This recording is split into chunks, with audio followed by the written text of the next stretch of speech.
Hey y'all, this is Dr. Latanya Rainwater and Dr. Elizabeth Rainwater. And today's topic, we're going to get into the toxic trends that are happening on social media with our youth. So we're going to take a look at bullying. We're going to also take a look at suicide, body image, the appearances, things that are just negative for our youth today. Stay tuned, y'all.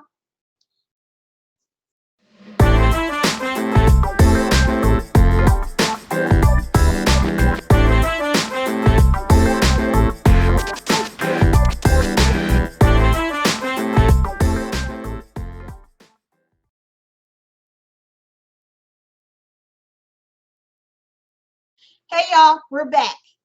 So let's kick off our first topic. Um, let's talk about suicide.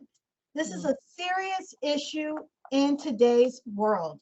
Not only is suicide happening with our youth, but it is also happening with adults as well.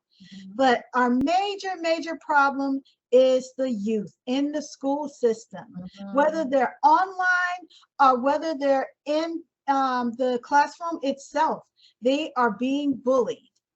So, Dr. Elizabeth, let's talk a little bit more about that now today. What are your thoughts about kids being bullied, and also it's leading to suicide, whether they're being bullied in the school or outside of it? I think that the biggest issue when it comes to bullying is somebody attacking another person's self-esteem. And for the most part, a lot of the youth and even adults have low self-esteem. And so any little thing, whether it's big or small, that somebody says, it can hurt somebody. That saying back whenever, everyone was little. A lot of people have heard it, sticks and stones may break my bones, but words will never hurt me. It's a lie. Anything that somebody says can possibly hurt you. If it's not positive and it's negative, it hits people different ways. It only takes one more word on top of 1,000 words that a person has already heard that pushes them to the edge. So that is very interesting, Dr. Elizabeth, how you talked about sticks and stones, and how words that everybody heard that in society growing up, that words don't hurt, but they actually do. They're actually spiritual. Words are spiritual. And so once you put that out into the universe, that alone there can uplift or knock somebody down with your words. And unfortunately, those words are striking down our youth. It definitely is, because the youth, when it comes to the youth, they definitely want to fit in with one another. They want to, they want to be loved by each other. They want to be popular. They want to have friends. And we all wanted friends. Not everybody wanted to be popular, but everybody generally wants somebody to talk to, somebody to have lunch with and everything. If you think back to whenever you was a kid, and I was a kid, going to school, it's like a jungle. It really is. You go into school and you may have high hopes of, I'm going to meet a lot of kids today. I'm going to make friends. But the realistic part of it for a lot of kids is that the minute that another kid sees them, or even a group of kids, some of them are like, I already got friends, so I don't need you. This is our lunch table, so you can't sit here. You get picked on in the classroom because you're new. Maybe it's your accent, the way you dress, where you come from. And, instead of it being a beautiful experience, a place where you're learning, it has turned into a place that you have to survive in. And kids don't necessarily know how to survive other than striking out on others, you know, because of how they feel, or you know, striking out on others with words, or trying to hurt somebody with violence. So And you know, they have not learned, you know, the basic concept of walking away, or just not bothering somebody. If you don't want nothing to do with someone, just leave them alone. But people can't seem to do that these days, because I'm in this group. I know these type of people here. I want to fit in with them. They're my friends, so I don't care who I tear down. And what they don't realize is that everything that you do has a consequence. yes, so what I hear you saying is that conflict resolution isn't taught enough in the school system, in the home with the parents enough, where the kid can learn how to walk away or have safe techniques to deal with individuals when there's a confrontation. Some of these cases you find out that it's not just the student having a conflict with another student. It's also the student having a conflict with a teacher or somebody in the school system as well. And so when you look at these things that's happening with our youth today in the world, when you're talking about they're wanting to fit in, that reminds me of back in my psychology learning days, social learning theory. Social learning theory, it talks about when you're kids, where you learn, all your learning comes from your parents early on. And then when you get a certain age, then your friends, you learn from your friends and society itself. You want to fit in.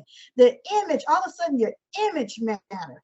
And that's a big thing with young ladies.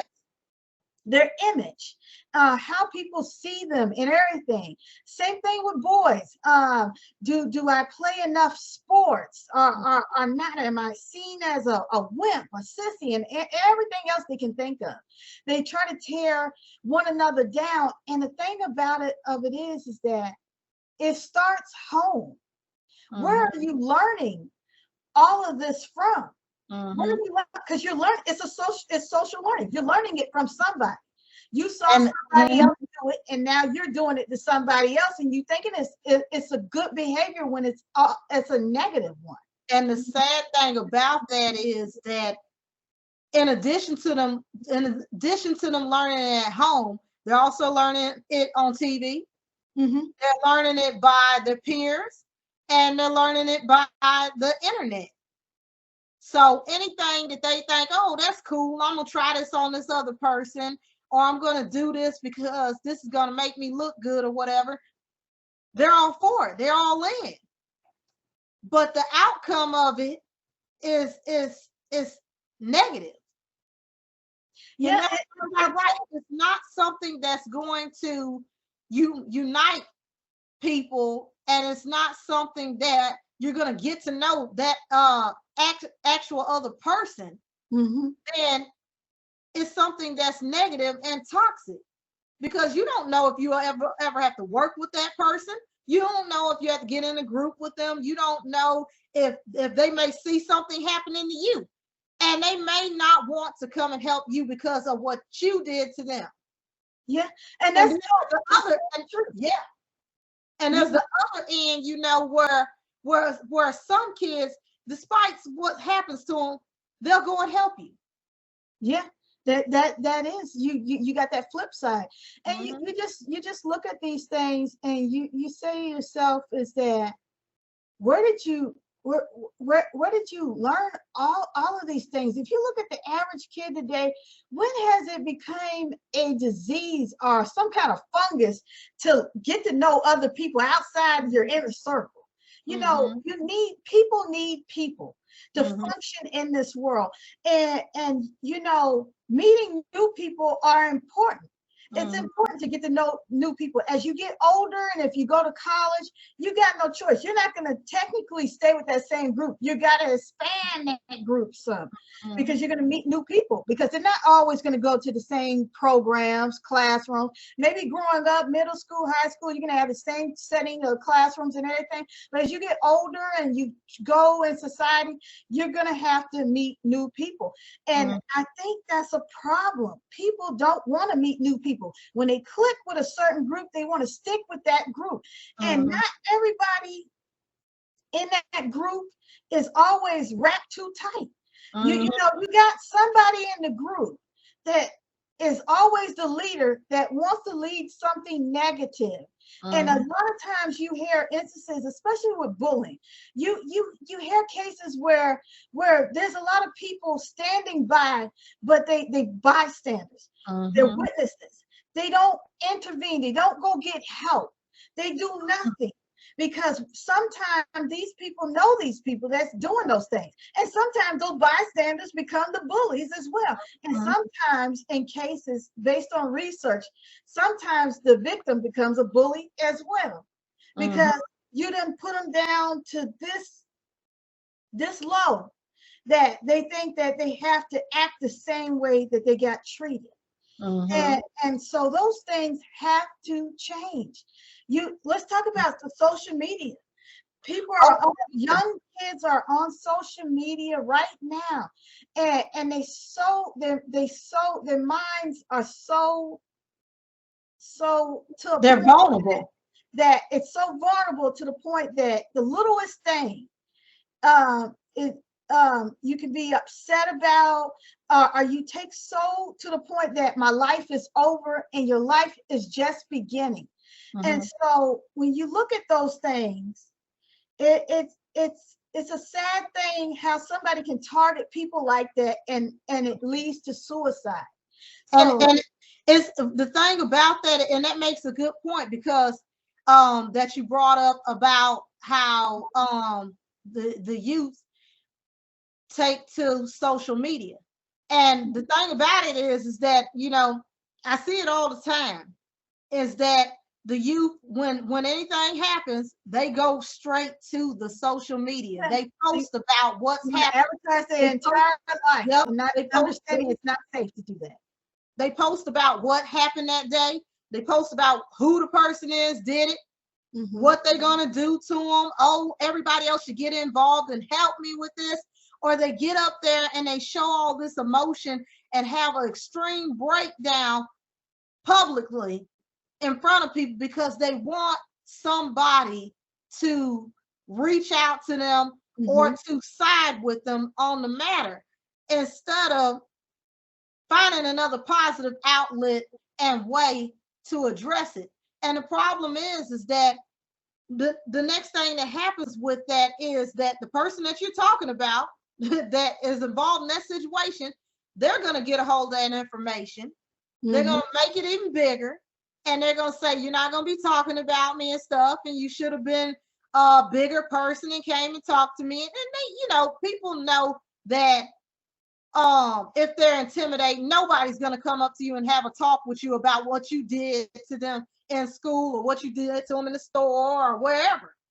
But they are so free with doing it on the internet. And because of that, once they do that, put that out there, kids begin to threaten each other. They begin to tell secrets and things that were not of public knowledge, to belittle a person, to humiliate them, so that they can feel so low that they want to hurt themselves or they want to hurt somebody else. You know, I've seen on social media where people have said that, you know, you should kill yourself. Not me personally, but they have said to the youth, another youth, or even an adult, that, you know what, I ain't like what you said, you know, you should just die. You should kill yourself. Well, I look at it this way, is that, you know, when it comes to social media, it's just like cutting on the TV. You can cut it on with that remote control and you can cut it off. And the fact of the matter is that for bullies and for people that watch things that just stroll on through and stuff and look at things like, oh, I'm going to put my 2 cents in and stuff, knowing that their 2 cents is negative, they do those things to get a rise out of somebody, and they put that information out there that somebody is not worthy of living and stuff, so that somebody can act upon that. And they know that depending on how many people, you know, attach themselves to that negative comment, somebody's gonna act on that. Always. Somebody's gonna do exactly what they said. Always. That's the funny thing about social media. When in today's society, technology has improved greatly. Mhm. Kids at a young age know how to work a tablet, y'all. Mhm. And they are very familiar with how to go on the internet. And you can't even talk to a kid long enough. Give me back my tablet. You Mhm. know, you're putting these things in your kids' hands or in your students' hands. And these things, what is meant for learning, is actually becoming a dangerous tool. Now, people are using it as a weapon. Social Mhm. media, anything that's online, once it's posted, it's out there forever. Mhm. It's all in cyberspace. And so that's what is alarming to today, because when it comes to the youth and even adults, they put so much of their personal information out here, not understanding that Mhm. it is dangerous. You have to protect that information. Mhm. And they got so many different ways to connect with some people. You got, take kids for example. Some of them are some gamers. They playing video games, and you buying your kids these games and everything like that. And some of those games are very violent. But Mhm. not only that, not only is it messing with their minds, but they also wander themselves into chat rooms. Same Mhm. thing online. They wander their little selves over the chat rooms. They become growner than what they should be. Mhm. And when does that become a big enough issue where you say that something should be done about those things? Kids are being attacked on these social medias. Take, for example, Instagram. Instagram got a lot of different ways of how perverted people are contacting young people, let alone adults. Mhm. They talking to them. And some of these kids nowadays, I hate to say it, a lot of these youth, they look older than what they are. And Mhm. so when you got that combination and they talk in adult language, then they subject to be exposed to this type of environment, a predator. Mhm. Mhm. You And they got most all these definitely are. predators out here Mhm. attacking people. And Yes. it don't make sense. You Yes, put because up there, you're putting your body out there, your image and everything, because you want so badly to be grown. And ladies and gentlemen, especially the youth, is that don't rush life, because trust me, you're going to get older, and that time speeds up very fast. We don't stay forever young, and when you're older, then you're wishing that you're younger. Mhm. And some of us, because we rush life so much, that we experience horrible things and behind it. and and that's the truth, because the fact of the matter is that for a lot of parents, they gave the kid the tablet, the phone, and everything. It was for emergencies. Yes. That was something that they wanted them to know, is how you can contact somebody if an emergency happens, how you can go on here and do your homework and everything. But that those things have changed, and they've turned into a dangerous tool now, because now they're looking and saying, I can connect with all these people.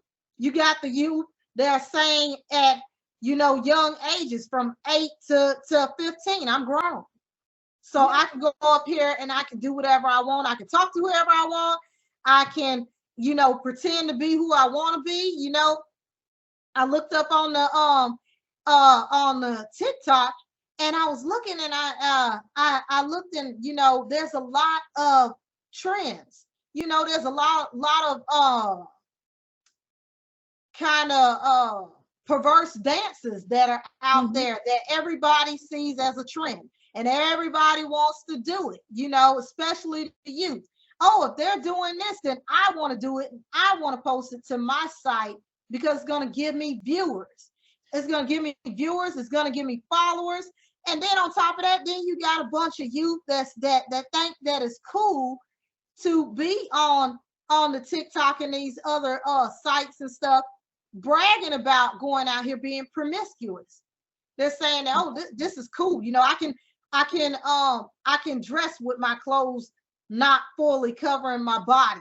You know, we're not saying that you dress like a mummy, but we're saying to have self-respect for yourself, because there's so many people out here that are willing to hurt somebody. And, you know, as much as the youth and parents and adults and people would love to say that, you know, nobody has any right to touch me or do what they want to me, the fact of the matter is that it's the truth.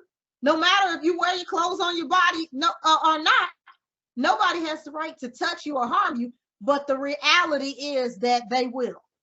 Yeah. And if you don't have enough respect for yourself to say that, I don't care what image anybody puts out here, I'm going to dress for success. I'm going to dress so that nobody takes me as something else that I'm not, because it's hard to sit up there and say that, well, I'm not like this, but you look like it. But you look like it, and you knew when you put on those clothes, you knew when you made that look, you knew when you did that dance what it was going to bring.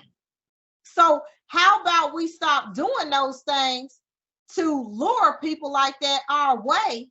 You know, because here's the thing, you got enough people coming your way that aren't right without you doing that. They just look at a young face and say, oh, I'm going to bother that person. They're going to do it with or without the clothes and everything, but don't put yourself in a predicament that you cannot get out of.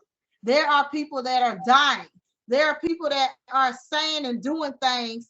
And the next thing that happens is, if you don't like something, you're harming yourself. There's cutting going on. There's people killing themselves. There's people committing these trends where you know, oh, they said that it's okay to choke yourself. Well, why would you want to do that? You have to think to yourself, why would you want to choke yourself? What coolness do you get out of that? Why would you want to go and play these dangerous games because this other person so-called said that they did it? What if they did not do it? What if they didn't? Yeah, and you're just calling for it because it looks like they did it and they didn't do it, but you're doing it and you're dying. Yeah, and you know, that makes a good point. When you look at these trends, it's just out of this world. It's just plain out ridiculous. If you really think about it, if the youth and adults really think about that mess, you will find it to be stupid, because these trends don't make no sense. Take, for example, I remember there was a trend out where you go into the store and people would lick on the ice cream and cover it back up. My God, that is nasty. And people are purchasing these things. I got to the point, I made my own ice cream. You ain't gonna lick on my ice cream that I buy. I know, because when I saw about the ice cream, I said to myself, when I saw about that ice cream that they said, I was horrified. I was like, I eat that ice cream. And I was like, I don't want it anymore. I'm like, I'd rather go to the ice cream shop where I can see somebody making it, or have it homemade, because I'm like, this is ridiculous. And they think that's funny. It's very nasty. But it's these trends are ridiculous. They got now in the news the blackout, TikTok, and people blocking their own self out, you know, choking themselves and everything. I mean, that got to be demonic. Let's just cut through the red tape. That's just plain out demonic. Some of these trends that are going on is demonic. It's not of God, because the bottom line of it is, why would you want to harm yourself? It don't make no sense, because whoever that person who's not that bright that put that out there, trust me, they didn't do it. They just want to see how many people will do it. And when they go to when and if they get caught to go to jail, the thing about it is they're gonna say that exact point right there, that I just want to see how many people do it. You know, I remember when I was going to high school, that young girls would when you run around the track, that if you run around a track, they run around there and they pull people clothes down. You know, I was running one day and I was running and there was a guy that was in front of me. Girl ran up, she just pulled his pants right down in front of everybody in there. They think that that stuff is funny and stuff. You're doing things that are perverted. You're being more you're just being more outgoing, going and being filthy, really. Because here's the thing, what do you get out of, you know, making somebody nude in public? What do you get out of being nude in public and stuff, and doing these things in school and doing these things over the internet stuff? What do you get out of it? Because at the end of the day, somebody is going to belittle you and call you out of your name because you thought it was cool to do what somebody else said for you to do, or you just thought it was cool in general to do. But one thing that I learned is that when I was growing up is that the people that were popular back in the day, they are not popular now. They are most definitely not popular now. And I didn't look up to the popularity in the first place, but I mean, that's just me.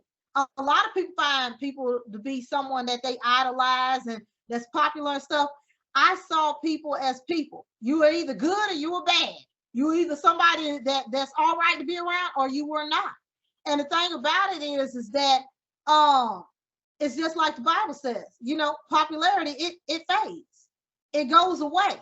But, you know, for some odd reason, the youth don't see it as that. They don't see it as, you know, all of these things here. It's nothing new. There ain't nothing new under the sun. You know, it's nothing new. And you're just taking it a step further. You're making it even more messed up than it was back in the day. Yeah, it truly is. A lot has changed since we was kids, and you know, it's just alarming how dangerous it has became, these trends, and how desperate people can be when it comes to wanting to be accepted by their peers. And wanting to be accepted by your peers, it can bring a lot of different challenges. It can get you hurt. It can get others hurt. I mean, you could just take it to a level where there's no returning back on it. And I always say to my kids, the students that I taught, is that, you know, be the change. Be the change. You want to be accepted? First, accept yourself. Because if you love and accept yourself, then you'll know your self-worth. And so if somebody come to tear it down, which a lot of people try, they won't not be able to try any of that. Stand up for what is right, not what is wrong. It takes courage to stand up for what is right, but it's cowardly to stand up for what is wrong. It most certainly does.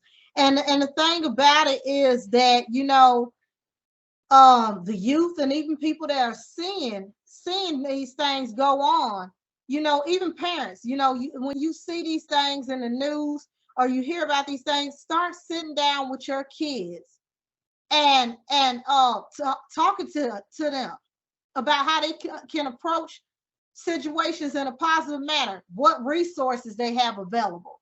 You know, also telling them how they can help somebody else.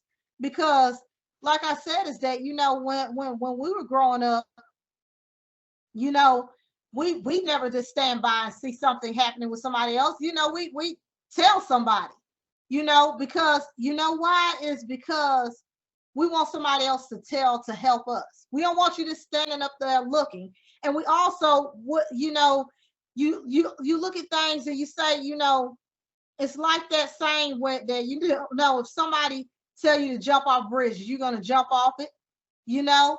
And that always stuck with me. Okay, if somebody, you know, because I've done a lot of silly things and stuff, but when that really sinks in your head, that if somebody tell you do this, is you really gonna do it? Who's gonna be the one that really pay for that? When you think about that, really, the person that's really going to pay is you. You're really going to be the one that pays. And you have to look at it like this. There's so much change that you can make out here. But if you're out here destroying things and you're out here, you know, being that negative trendsetter and stuff, then you're just adding to the problem. You just adding to the problem, you know. It's about respecting one another, you know, respecting one another, loving one another, and you know, doing something different than what's already been out here. You Yeah, know, because you so right, because nowadays the reality of it, if people keep going the ways they're going, you become a statistic. You and that's just reality. You know, I did a bullying study, and some of these bullies that were bullies, they ended up in the system. And then some of them did not. But the bottom line of it is there's consequences for everything that you do out here. And our youth today and the people that are in their lives that raising them, you just got to come together, educate your kids a little bit more, and the school system got to educate the kids even more. yes, Because and that's true. Because you know, I also saw on TikTok a person saying that, you know what, it's important that everyone educate themselves on the conditions and the disabilities out here, because a lot of people, they look at somebody and because they're different, they say, oh, that person's ugly. Oh, that person, that, you know, they're never going to be able to do anything. Or they say they're never going to have anybody, or they should be alone, or why is that person with them? You know, they look this way and they look that way.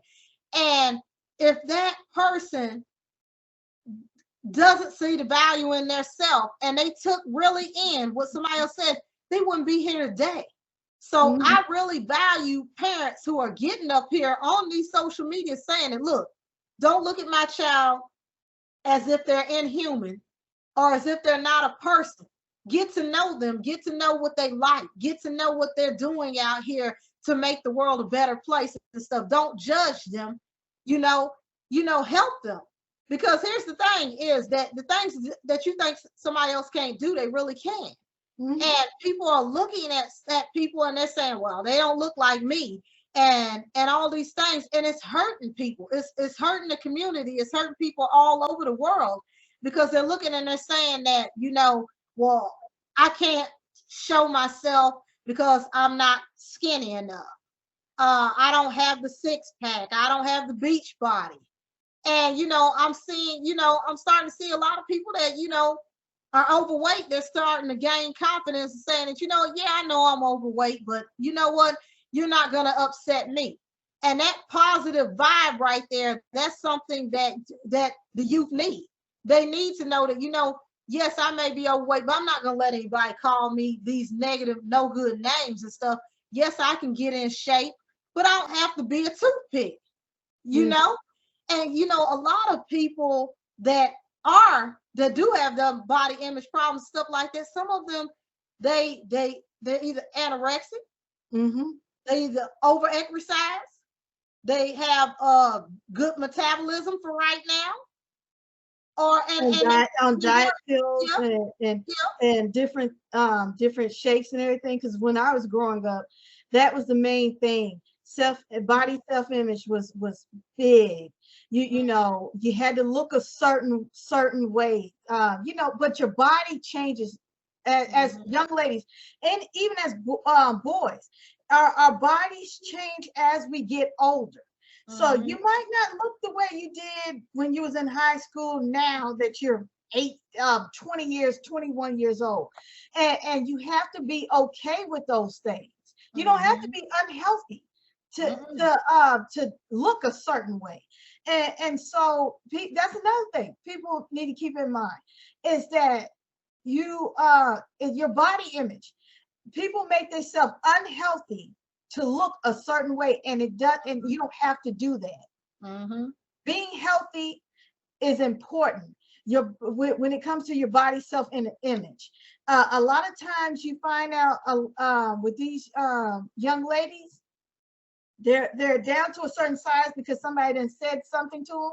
It might be a parent, it might be a teacher, it might be another student, it might be a boyfriend, one of their best girlfriend. friends that said something to them, and he not even got an ounce of fat on them, but they go into a Slim Fast can and are taking supplements. I've seen a lot of that growing up. And because they let somebody say negative to them get to their heart enough where it also affected their thoughts, how they thought about themselves. They no longer had any thoughts of who they were anymore based off of these comments. And you know, for people that's out there, the youth that's out there messing around, hey, take a look at what statistics is saying. What does your state say? I lived in a state growing up as a teenager that it was the #1 sexually transmitted disease state, and most abandoned babies. And so everything has a consequences. Sleeping around with someone can result to either a sexually transmitted disease that you don't know or the partner don't know about. It can also result into a baby that you don't want, that maybe now you might give it away in the system or other options.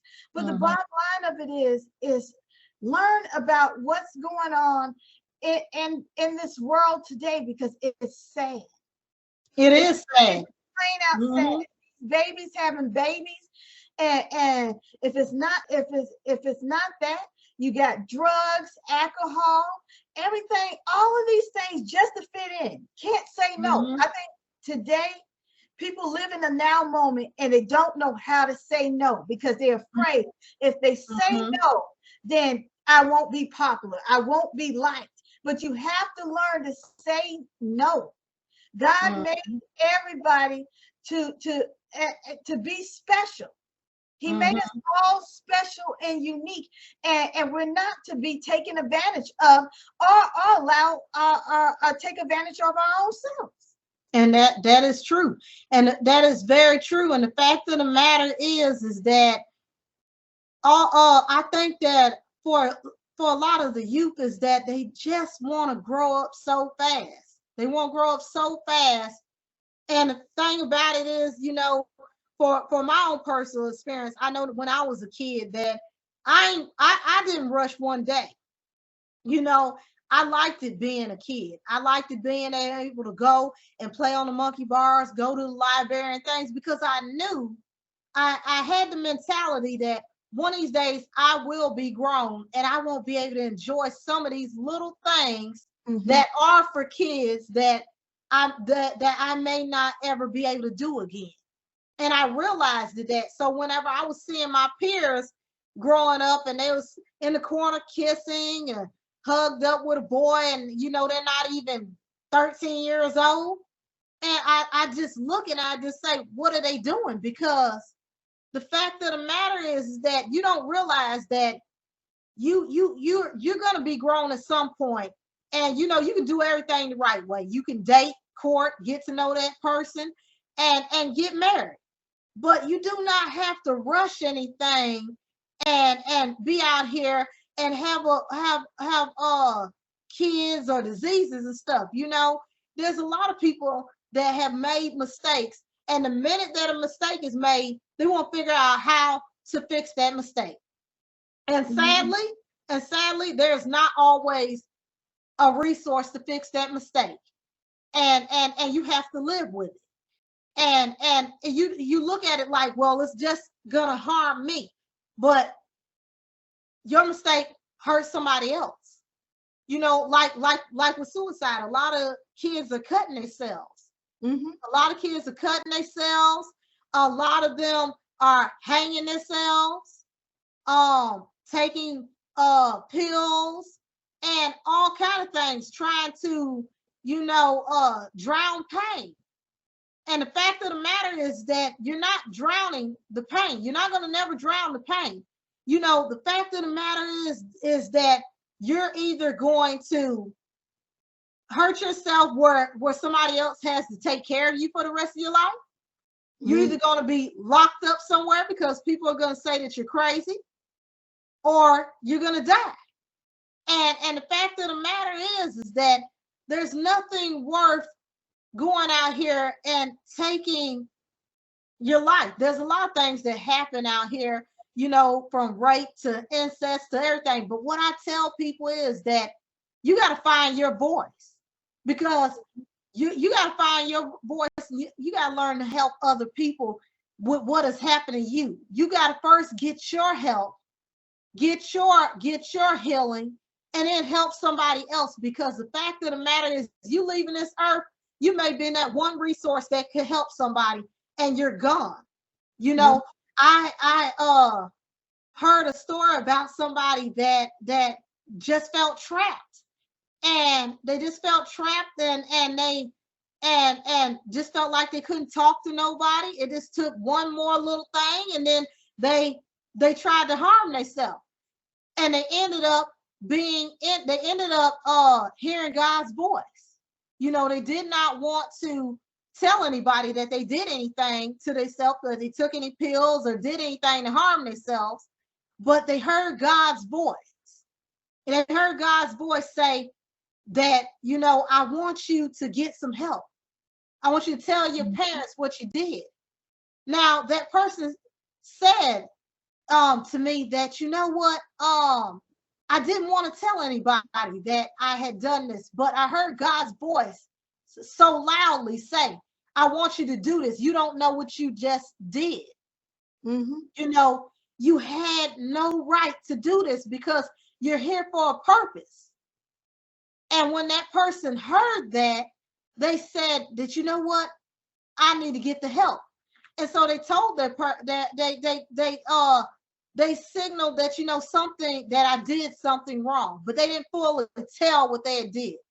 And, you know, they got taken to the hospital. They got in the hospital, and they told the people what they did.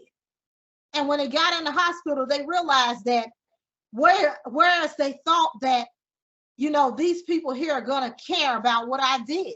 Maybe they're going to pump my stomach. Maybe they're going to get me some counseling or something. They realized while they were standing there with a waiting room full of people, that the people standing at the desk did not care about them. Yeah. They took their precious time while that person stood there shaking because they took all that pills, and then they asked them, well, what are you here for? What happened? And they're standing there, and they're like, you know, is this person gonna put me in a wheelchair? But they said that, you know, nobody did that for a good minute until they got their documents filled out. When they got their documents filled out, the person said that, you know, they told them that, you know, I tried to harm myself. They roll them around the corner, get them changed into their gown and everything. Still, no pumping of the stomach. And didn't ask them for a good while. Did you tell your parents? Did anybody know that dropped you off here that you did this? And they're wondering, okay, well, what did you take? Well, this person's so out of it that they might don't even know what they took. They might not even know how many they took. And the person could not remember how much medicine they took. All they know is that they took it. And the people looking at them, and they're like, you know, I'm disappointed in you. I'm disappointed in you. Don't you know that what you did was wrong? You know, and you know, the person, they realized that because they was standing there in a hospital, you know, and the person got to thinking about that, and they said that, you know what, I'm in trouble. You know, I'm in some real trouble here. And so as they sat there, when they told me this, when they sat there, they said that they thought to themselves that, you know what, I'm going to let my family know what I did. You know, not knowing that the consequences of everything that was going to follow behind it. You know, you do something, and like I said earlier, you don't know what that leads to. And the person said they contacted their family, and they told them what they did. Their family didn't know when they took them there what they did. And whereas they thought that, okay, they're going to pump my stomach, they're going to get me some help or whatever and stuff, and I'm going to be out of here, they didn't realize that they put themselves in a jail, basically, because when they got to thinking about it and saying that, I made a mistake stuff, it was too late, but they said that, you know what? God put me in that position to be in that place to tell on myself so that then they could realize that they made a mistake. And so as they sat in there, they realized that I'm not getting out of here. And they heard God's voice say that, you know what? If you trust in me and you turn away from all of this, you've already told the truth about what you did. You're already sorry about what you did. But you repent about what you did, and you get the and you turn to me, then I'm going to set you free. I'm the only way that you're going to get out of here, because these people, they're not going to let you out. Well, the person, they heard what God had said about how they're not going to get out of there except for if God helps them. But they looked at it and they said, okay, they waited on the nurse to come back in there. And they said, hey, nurse, when can I go home? I know that I did wrong and everything stuff, but I want to get out of here. The nurse says, you're not getting out of here. You need help. You have a heart problem. To do something like that, you have a heart problem, and we're going to get you all the help that you need. And the person realizes that what I just heard God say, it's a reality. I'm not this the pills talking or anything like that. This God is talking to them, and he's letting them know you're not coming out of here. You need to turn to me. That's true. That's so true. People, they get themselves locked into a jail. It reminds me of this movie we seen a few years back. I think it might be a part of the God's Not Dead series. I think maybe the first one, where the elderly mother, he thought that she was so far gone with dementia that she didn't know who she was talking to. I think it was Dean Cain was the character or something like that. And how she said that he didn't even realize that gate had locked him in that jail cell. And it's exactly what people don't realize. Everybody, we're in the mental health field, so when we talk about some of these things, we have experiences about it. But what people don't realize, when it comes to people trying to commit suicide, it's not their first attempt. And 9 out of 10, they had several attempts, and it just didn't work. Just didn't work. But if somebody's mind is bent on doing those things, they're going to continue until they're successful, or until they have a change of heart. I have a couple of scriptures, Elizabeth, that kind of talks about that. You know how 2 Corinthians chapter 7 verse 6, where we got to depend on God to comfort us during those times when we're experiencing distress. We need support. We're not meant to carry these burdens, especially suicidal thoughts. We're not meant to carry those type of burdens. And a lot of suicidal thoughts that take place, it happens a lot of times because people are on some kind of medication. Yeah, and like I was saying with that story, the person, when they realized that they weren't going to get out of there, and that they had to fully turn to Jesus, they said that, the person told them, said that, in a few minutes, the police and people are going to be coming in here taking your stuff. They're going to take your phone. They're going to take everything out of here. And, it took them a couple of hours from what the person said for them to get all these things. So they was texting on the phone and communicating with their family and letting them know what had happened. And they realized that, they made a mistake. And they said that right then and there, they sat there in their bed and they said, God, forgive me. That I'm sorry. I thought that I could do that I could do this to myself. I thought it was going to take me away from something, but it really was putting me in something. And really what it was going to do for this person to, you know, summarize up what happened is that what was going to happen to this person is that they were going to be transported to a mental institute. They were going to be given they was told that they were going to be given some therapy and some help and everything, that they were only going to be in the place for 10 days. But to find out, the person said that somebody had somebody told them when they came back in there that, you know, depending on the evaluation and everything, they may or may not get out of there, out of that place that they're being sent to. And, you know, when the police came in there to get their things and stuff, the person had, you know, put their clothes and stuff together and stuff like that. Well, the police, they couldn't find one of the socks. Well, they thought that the person hid the sock or was going to try to do something with that sock, and it was ready to you know, pat them down and all kind of things, arrest them, give them some medicine and stuff so that then they could search the whole place. And they had to tell them that, hey, look deep inside those clothes to find this. And the thing about it is that you realize in that whole story, when I looked at that, I said, wow, you know, because you don't realize that you can get in something and the only way you're getting out is God.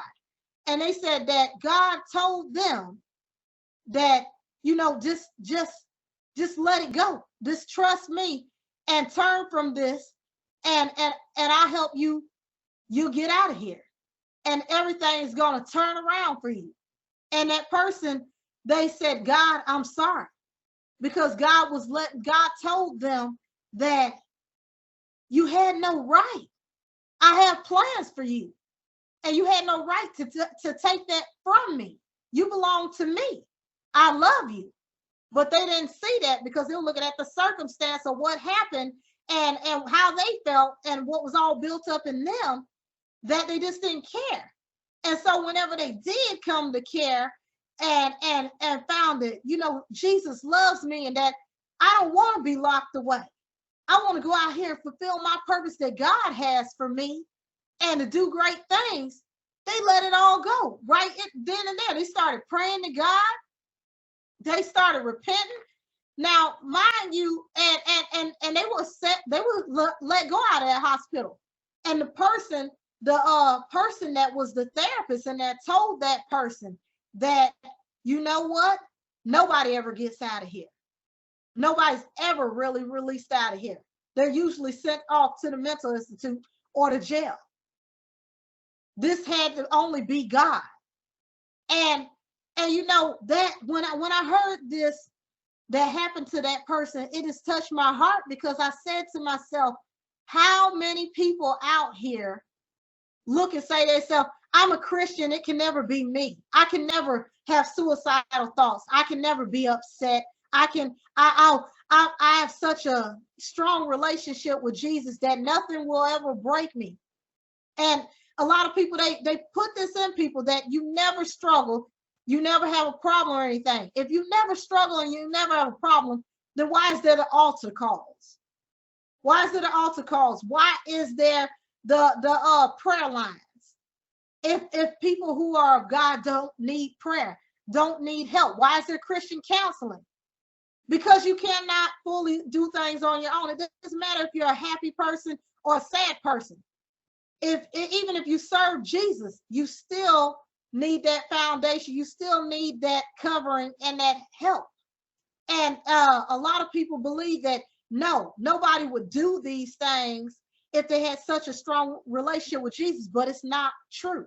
There's so many people out here that are Christians that are leaving this earth because they just couldn't take something no more. It could have been something from childhood that was never dealt with. It could be that something happened that they just couldn't deal with. They didn't know how to deal with. And people will say that, well, that person, they weren't of God or they weren't strong enough. And it's a lie. Because the fact of the matter is that, hey, if somebody does something out here with you know, in the Christian community that you do not like, what's the first thing that a lot of them do? They get mad. That's an emotion. That emotion can lead to something. We all have emotions. We all live in a body. We all have flesh. And that's one thing that we are taught in churches, that we live in a body. We live in flesh. So we're going to have to fight these things daily. And things that are bad can't happen. But God. Mm-hmm. Well, we also got to remember that no matter what we go through in life, is that in chapter Luke, verse 12 through 6 through 7, that we are precious to God.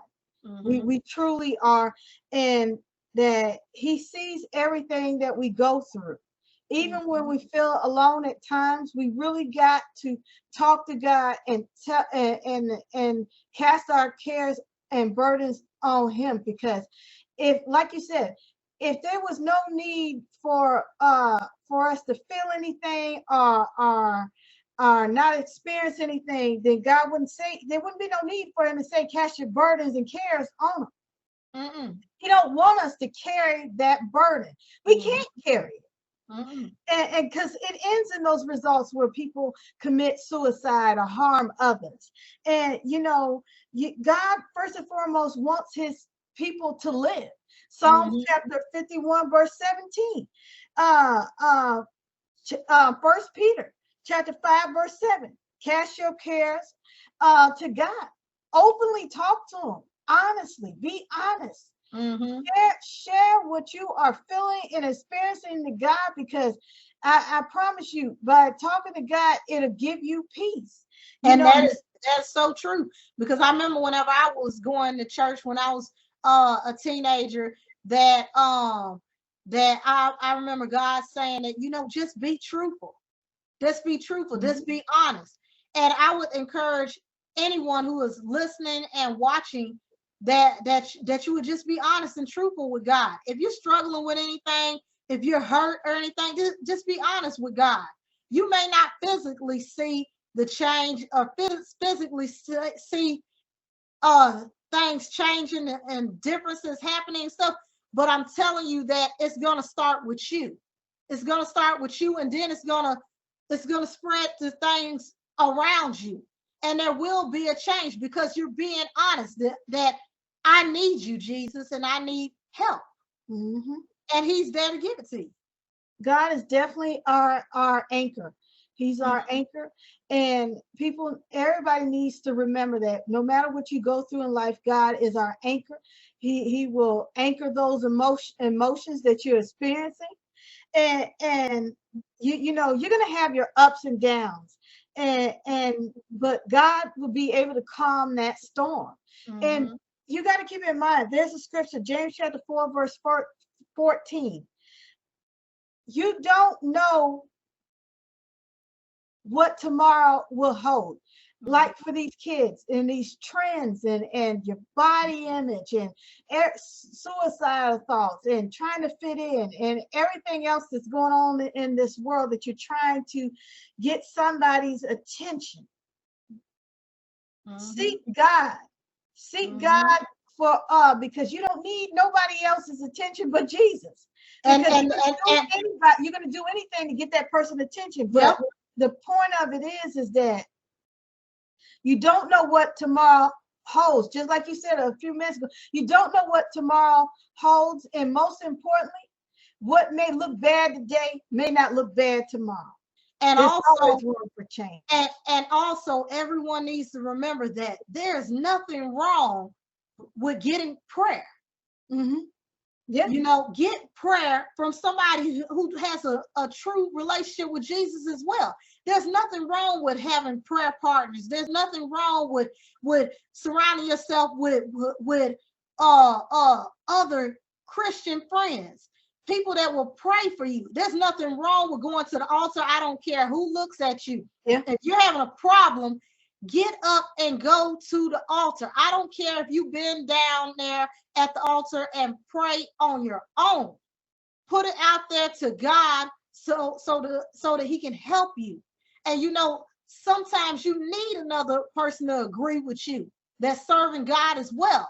And so it's important that you don't carry these things, and that you also know that, you know what, there's no shame in getting prayer. There's no shame in getting Christian counseling. Get the help that you need. Don't sit up here and resort to violence, self-harm. Don't resort to going out here and getting yourself involved with these trends, or going out here being promiscuous, getting in these groups and things that are not designed for you. Those things that are not of God are designed for hell. They are designed for the lake of fire. They're not designed for you. So you have to realize what your purpose is and what God designed you for, and also realize what you are not designed for, because if you step in that territory that was not made for you, then it's going to devour you. Yes, you're going to get devoured. Yeah, because that's what the enemy is for. He doesn't have any new tricks. Absolutely no new tricks whatsoever. But one thing you can rest assured is that the enemy, he will always work day and night to take you down. So that means, ladies and gentlemen, that means you got to work day and night to stay in Jesus. And that's right. And you got to also remember what the Bible says about how the enemy comes to steal, kill, and destroy. Because here's the thing, the devil is going to place that thought in your mind, and you're the one that has to activate it. So once you activate it and do these things and stuff, he, you know, the thing about it is that he gets you to activate these things and to go out here and do these bad things and stuff, but you put them into action. So then he's stealing, he's destroying. And you have to look also at what you give him. You know, you have to look at what you give him. That is absolutely right. He's nothing without you. That open piece that you give him, that space you give him, you just gave him away. Half of the time, enemy doesn't even steal it. You gave it. And then you're destroyed by what you gave to the enemy. Yeah, he can't take nothing that you don't allow him to take. It's about acceptance, accepting it, letting him in. He doesn't have no authority. He's under your feet, and that's where he should stay. If you allow him to get from underneath your feet, then he has now permission to devour you. And always remember that even though you're a Christian, it doesn't mean that you won't be tested. It doesn't mean that hard times won't come. It doesn't mean that good times won't come. But you have to stay rooted and grounded in Jesus. And you have to always seek Jesus, always pray. And no matter what happens, always remember that no matter what, you can come back to Jesus. You know, but if you're gone from this earth, there ain't no coming back. There just is no coming back. If you're dead, there ain't no coming back. Now you could be in a prison. You can be doing something wrong or anything and have the chance of turning around. But if you're gone from off this earth, that's it. Yes. So you have to remember that no matter what anybody does, no matter what anybody says to make you feel depressed or want to commit suicide or make you feel like self-harming yourself, or make you feel like going out here doing these trends or fitting in with somebody, you just got to remember that, you know what? I don't need to fit in. I need to stand out. And I need to stand out in a positive manner, because fitting in, that makes me not special. Well, ladies and gentlemen, we have to wrap it up. But I'll leave you with this thought with Dr. Elizabeth. Awesome conversation. We're going to keep on going with more conversations like this. But I'll leave you with this thought, is that you, like Elizabeth says, is that you need to stop fitting in. We're not made to fit in, ladies and gentlemen, especially children of God. We're not made to fit in. We're made to stand out. Have a blessed day, everybody. Bye, everyone. Bye.